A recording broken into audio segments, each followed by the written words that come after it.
Good morning, guys. Jeannie here from Herb Home. I'm glad you're here. Was watching a podcast from a young woman I follow because I really like her spin on life and on gardening and everything. And she was talking a lot about self-care and how she's rearranging her life. And that's what I've had to do this year. You know,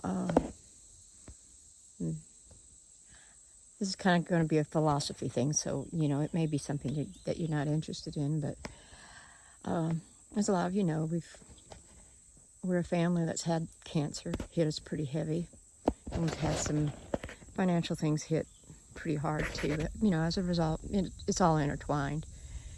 But one of the things that's very important to us is family and creating a safe haven here on our place. And I ran into 2 episodes where I had to stand up for that here on our property. And after listening to this young woman speak, it struck home that 2 years ago I couldn't have made that stand.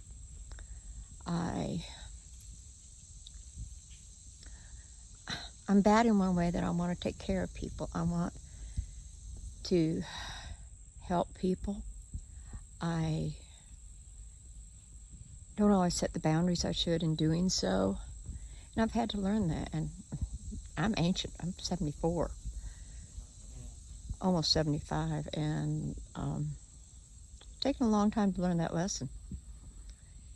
But it really came home this spring.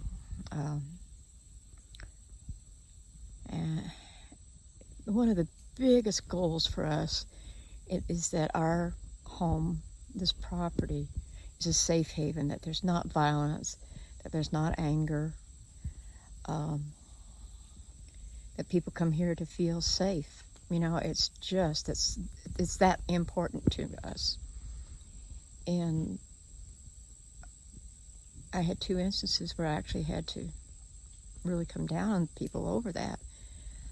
And that's so hard because both these young men were people that are really cared about, that mattered to me. But when you raise a child, you set those boundaries. In any healthy relationship, you set those boundaries.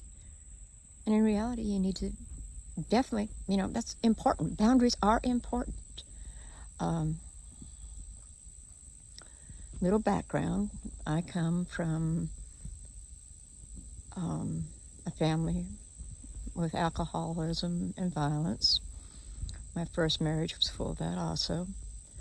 I've been very happy in my second marriage, but there have been a lot of hard times, financially and emotionally, due to illness and all the financial issues that come around that, and some other personal matters. But I've been a caretaker. I've been the person who gets things done. If something's going around about the cancer, I was the one who reached out to the appropriate people to help set up housing, set up care, make the phone calls to the doctors, be sure all the medicines were there on time.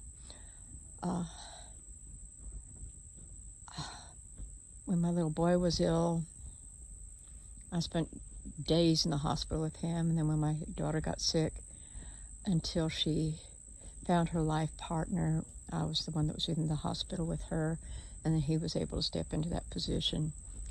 But it just, it was automatic. This is what I did, and I worked through it. I was working weekend options. Those of you who know nursing know that can get tough. Plus, I was picking up extra shifts to provide money to do some of these things. We often kind of put our needs aside to make sure that family needs were met. And we had young people in our lives that were kind of extended family too. and that got into difficulties around drugs and other issues. And the one young man, somebody I loved deeply, he had a kindness inside his heart that we saw often, but at the same time, he just couldn't cope. And the other day, I finally had to tell him, don't come back. And that hurts so badly, you know. I've loved this, I say young man, he's 45, maybe 50 now. Gosh, I hadn't realized. But anyhow, I've seen him do well, and then I've seen him bottom out over and over and over again. And each time we've tried to help. But in doing that, I have no desire to put up with anger. I have no desire to be verbally abused. You know, it's just, I've had to learn to set those boundaries to survive, actually. It was so painful to me to have to say those things. And yet, I feel better for it. You know, there's a limit to what we can take. And I believe it's okay to do self-care like that.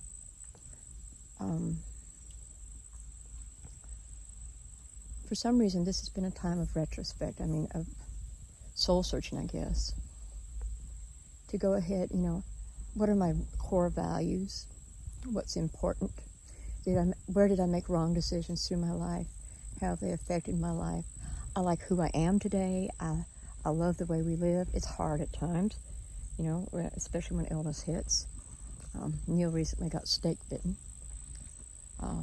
so it's limited his ability to help. But you know, I'm sitting here, I'm watching a butterfly going through the garden. I've got hummingbirds are still here. There's so much joy in watching things here on the property. And the breeze feels so good. We've been so hot. We're kind of in a drought right now. We're expecting rain this next week. That should break it. We're hoping anyhow. But this has been a time of making choices, you know. What is important? You know, I took the year off from doing farmers market and different festivals and stuff because I had to focus here. I felt like it was important to get things together here. And it's helped. It's helped a great deal. We're actually going to be doing the Mount Judy Heritage Festival in October. And, you know, it's these things are important for us. To be,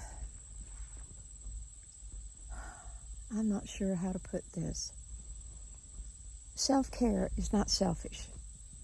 You know, you can't give to others when your glass is empty. You know, half empty, half full glass. But you've got to fill your glass first in order to be able to give in a healthy way. And I think that's maybe been my life lesson, is that it's okay to take care of yourself. You know, I think we're here on this earth to care for others and be kind to others and help others. But you cannot do that successfully if you don't take care of yourself first. You know?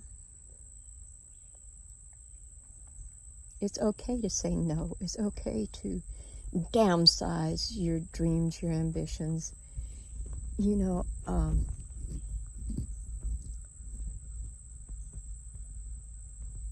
we ran a 16-acre organic herb farm, and we had as many as 10, 12 employees, a combination of employees and volunteers. And I loved every minute of it. I mean, I'd be cussing and muttering when something went wrong, but I loved every minute of it. And now we have maybe 1 or 2 volunteers come through a year. But you know, it's a different lifestyle now. And I love the peace that comes. I'm sitting here now, and the only thing I hear are things to do with our life, you know.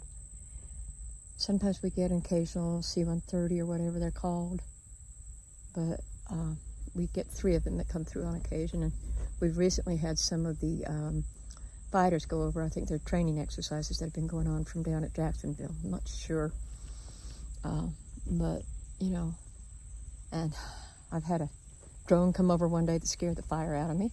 got upset about it. And helicopters come through quite often. We've got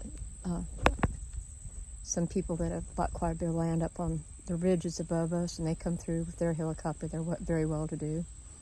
And then, of course, we get search and rescue and emergency evacs, the helicopter evacuations from things that happen in our area. But other than that, essentially, everything you hear is here on the farm.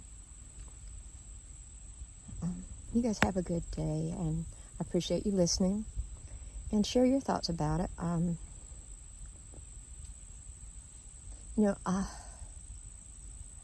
not doing these vlogs for monetization. If it happens, it happens. But essentially, I want to share the ups and downs of homestead life.